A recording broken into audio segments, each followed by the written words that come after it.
proper discussion is kindly read first our learning objectives.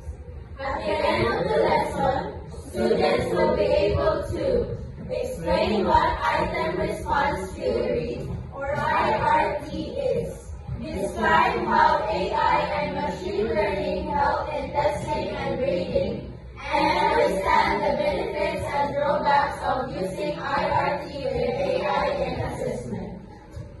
So IRT or item response theory, it analyzes test items by estimating the probability that an examinee answers an item correctly or incorrectly. So this is a modern approach of for test scoring.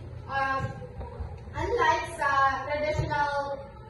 traditional scoring methods which simply count lang sa correct answer, si IRT kasi is nag-analyze siya how the difficulty the item is, and nag-evaluate siya sa mga test takers sa mga ability nila.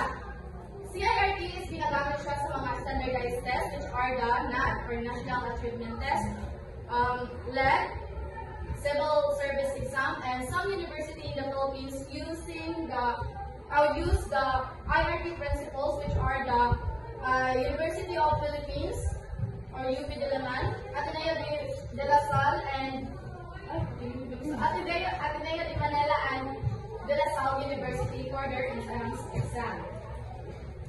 Then there are core concepts of item response theory. The first one is the latent threats. It's based on the idea that test takers possess underlying threats or abilities that are not directly observed. Latent threats, from the word itself, it is the hidden ability or characteristic possessed with someone. This is not directly observed but inferred through the responses of each items or the responses to the test questions. So for example, a math test. So the latent threat or yung hinahanap nila or ang tinitingnan nila is the math ability or mathematical skills ng isang bata or ng isang student. So if someone answer the solve the hard algebra, then he possesses or he has a high mathematical ability. Yes? Then number 2 is item characteristics. Each test item is characterized by parameters that describes how it functions in relation to the latent threat. So there are three types of parameters, which one is discrimination. This parameter reflects how well an item differentiates between test takers with different levels of ability. So discrimination is siya yung nag-differentiate or nag-distinguish ng high and low ability of the test takers. For example, yung low question discrimination kasi, ito yung mga basic or easy questions na most of the students can answer correctly. So it is poor for distinguishing low and high students or ability of the students. But if sinasabi natin na high question discrimination, ito yung target nila is the deep knowledge and skills of the students, kaya nagiging good siya for distinguishing the high and low ability of the test takers. Yes? Then, the difficulty, these parameters indicates how challenging the item is. Kung gaano ba kahirap ang difficulty na sasagutan ng mga test takers, ito yung difficulty. Discuss ko siya later. Then, last is guessing. The parameters accounts for the likelihood that a test taker, particularly one with low ability, could guess the correct answer. So, best example of the guessing is the multiple choice. Kasi nga, di ba, commonly, yung multiple choice is may apat na choices. So, there are 25% chances or probability na masasagutan mo siya ng tama. Mas madali si guessing pang sasagot yung mga test takers. Then, there are advantages of using IRT in educational measurement. The first one is the precision and reliability. IRT provides more precise estimates of student ability by taking into account the characteristic of each test item. So, sa precision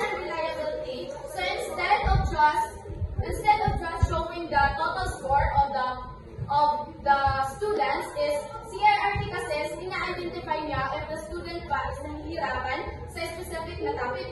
For example, sa science, tinitingnan ng IRT if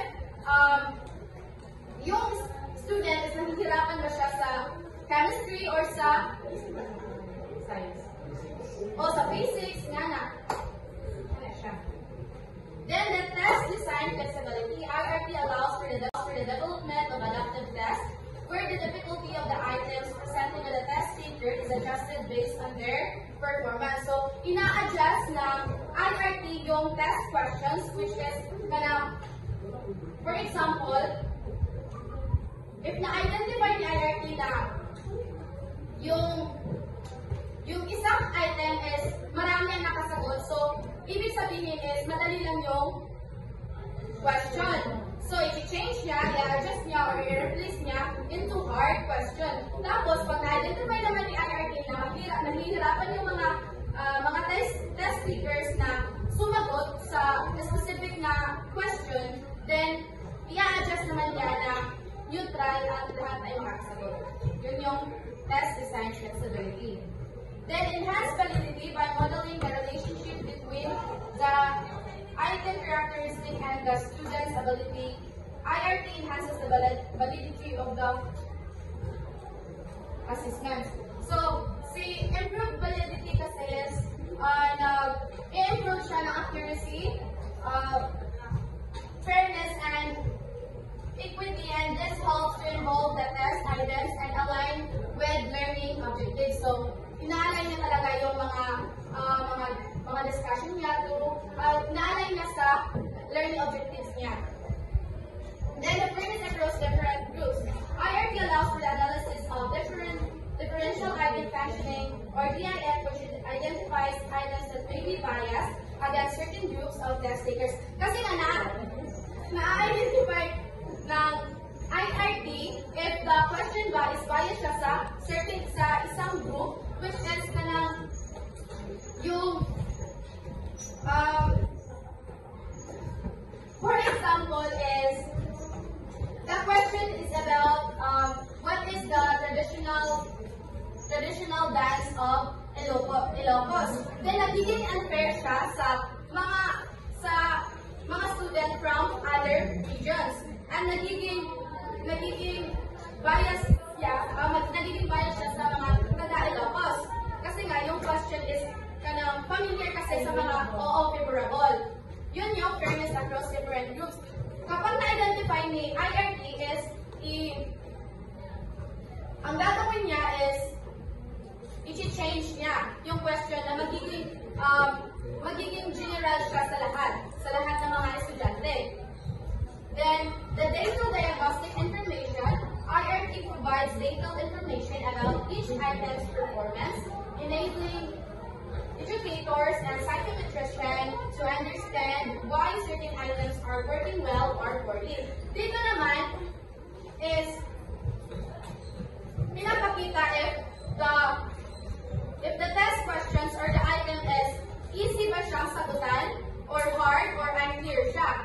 Kasi, for example, if most of the student can answer the question correctly, then easy lang yung question.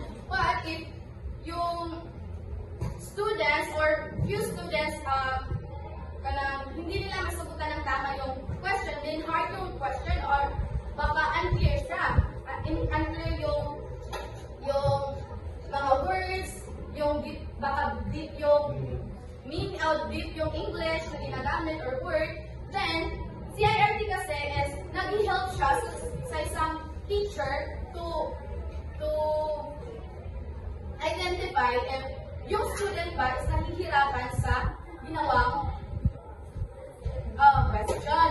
Kaya, yung gagawin ni teacher is i-improve niya or papalitan niya yung question na magiging general sa lahat.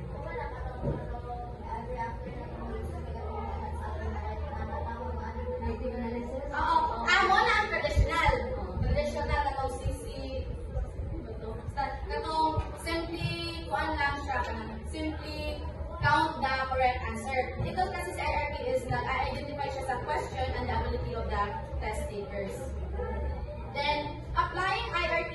practice.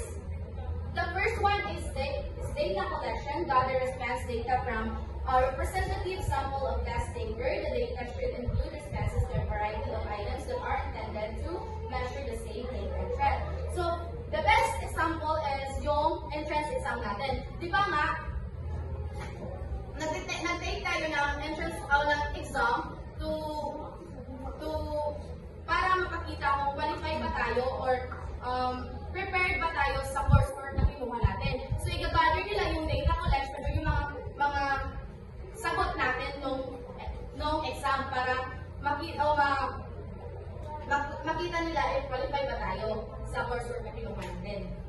Then, the model selection, choose the appropriate IRT model based on the characteristics of the test and the goals of the analysis. Kung sinabi namang model selection, there are 3 types.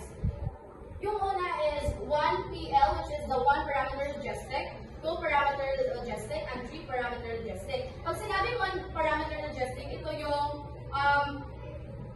difficulty lang yung include. So, this is how challenging the question is, or the item is. So, ang example dito is yung true or false, ganyan. But, pag sinabi naman natin yung 2-parameter logistic, both difficulty and discrimination ay nandun na. Then, ang best example naman dito is yung mga essay or mga open-ended questions. Kasi nga, yung discrimination is diba to differentiate or to distinguish the ability of the test takers. Then, sa 3 parameters naman is, dito is na-include si guessing. Yun yung multiple choice. Then, sa parameter estimation, use statistical software such as R or Python with the item package to estimate the item parameters, difficulty, discrimination, and guessing for each item and test. This sa parameter estimation, instead of asking a question sa large group, is you hanapin mo yung sagot by looking the small groups. As for example, I am a teacher, then gusto kong malaman if how long the students take their assignments or homework. Then instead of asking everyone in the classroom, I will ask five students. Maybe right? Solving.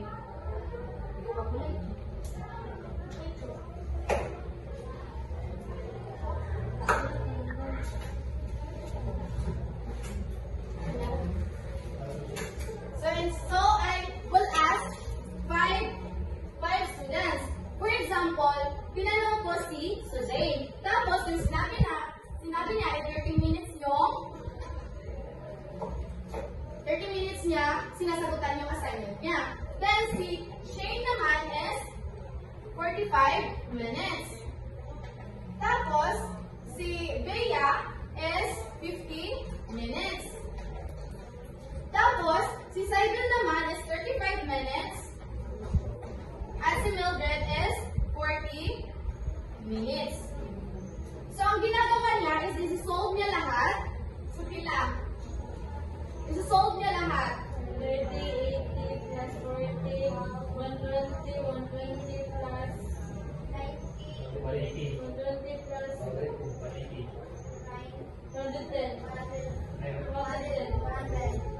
200 minutes. Ay, tama. 200 minutes. Then, i-divide niya sa 5 students. So, divide 5, then the total is 40 minutes. So, yung mga students niya is 40 minutes nilang natatapos yung mga assignment nila. Yun yung ginagawa sa parameter estimation. Oo. Then, another example is yung the owner of the shop wants to know if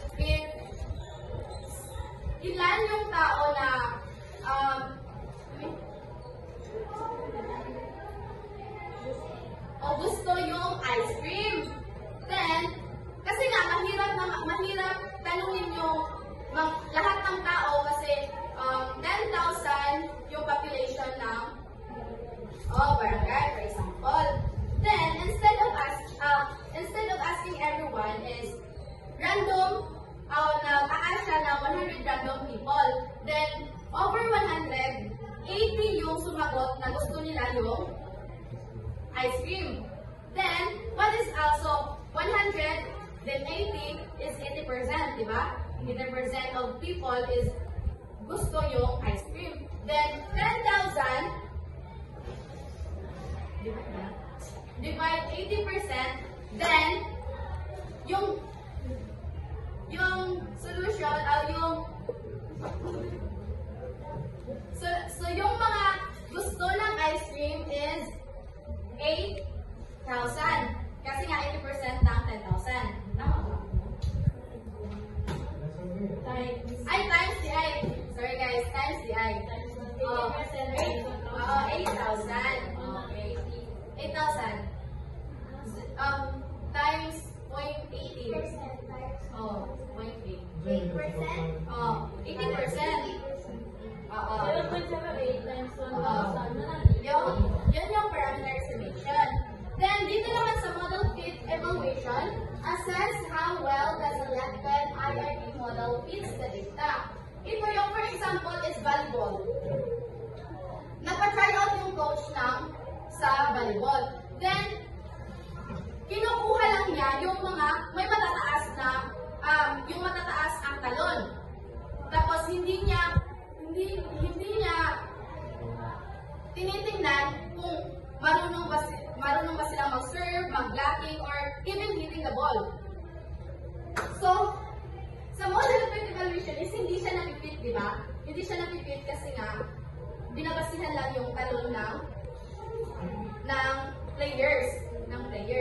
Kaya, dapat yung ginamit nila or yung pag-try out nila is ini-include lahat, yung hitting ng ball, yung serving, and blocking para maging fit siya sa evaluation. Then, dito naman sa interpretation and reporting. Pag sinabing interpretation is what went well and what needs improvement. Yun yung interpretation. Tapos, pag reporting, ito yung results in a clear and useful way. For example, is the cooking show. Then, the interpretation is, yung interpretation, kasi nga yung interpretation is what went well and what needs improvement. Ang unang interpretation niya is, most of the chefs is nahihirapan sila sa plating or presentation. Then, second one is, nagiging bias yung judge sa spicy food. Kasi nga, personally, gusto nila yung spicy food. Kaya binigyan nila ng high score yung nagluto ng spicy food. Then, sa reporting is, ito yung mag-share ng results in a clear and useful. So, for example, sa reporting, ito yung host. Sasabihin niya yung mga, or i-announce niya na most of the chefs are struggling, so kailangan nilang i-improve yun. Then sasabihan din niya, or i-announce din niya ang pagiging bias ng mga judges. Yun yung interpretation and reporting. Now let's have the second topic, which is artificial intelligence and machine learning. So pareha na sila, may you read first the artificial intelligence. Integration assessment, operate innovative solutions, evaluate student learning effectively and efficiently.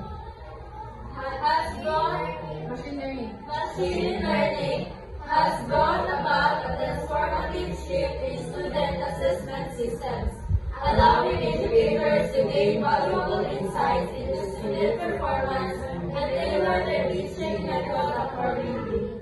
So AI, we have a background knowledge naman about sa AI, di ba? So yung EI is, na-observe,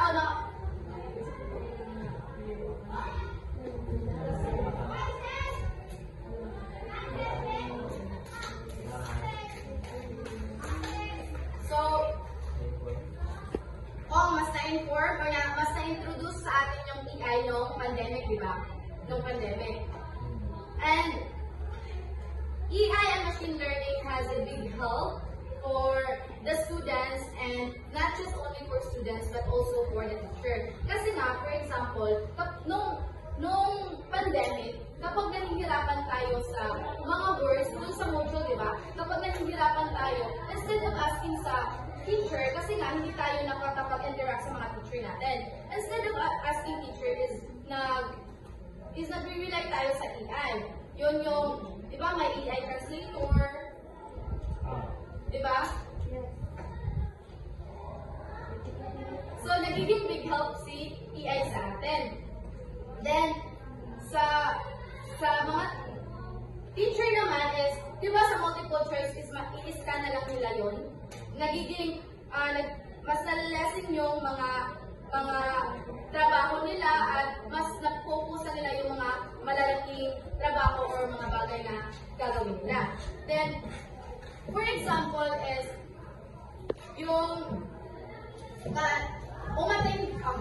umattend ka sa lesson mo through virtual, then Zoom, then hindi mo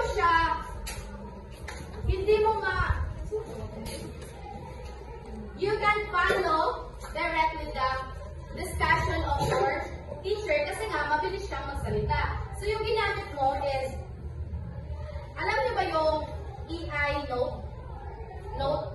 E-N-O-W-T? Ano yun?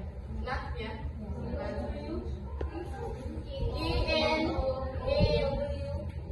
E-N-O-W. Di ba no? No.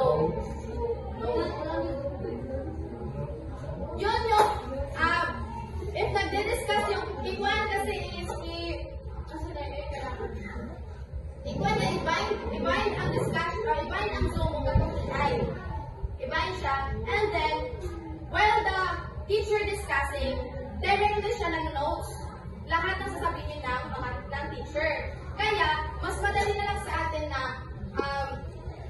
mag-review or balikan yung mga discussion ng teacher kasi nga, directly noted na siya. Hindi nyo alam yung note?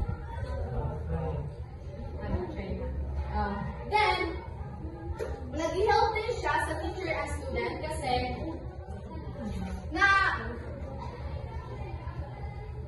nga sa plagiarism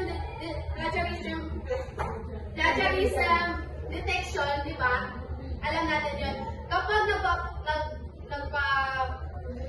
nag-assign ng essay yung teacher natin,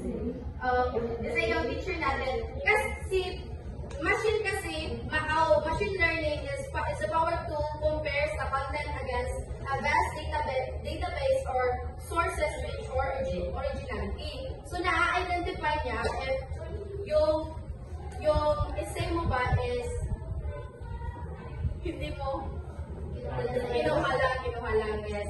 Because EI and ML enhances the educational experience by providing personalized support and ensuring academic honesty. Now, let's have the assessment. Get 1 for check.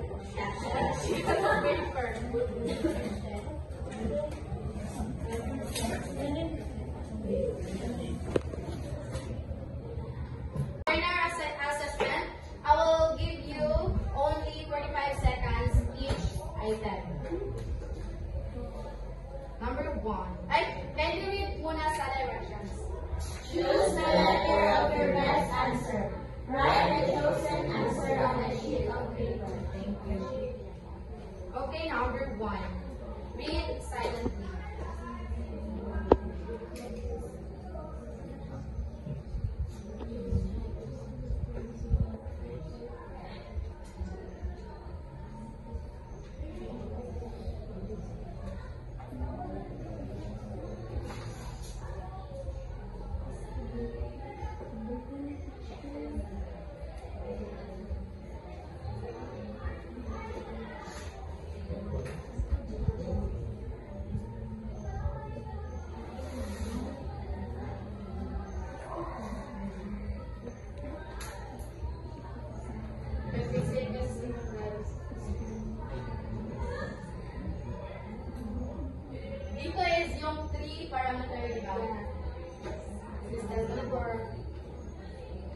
Thank you.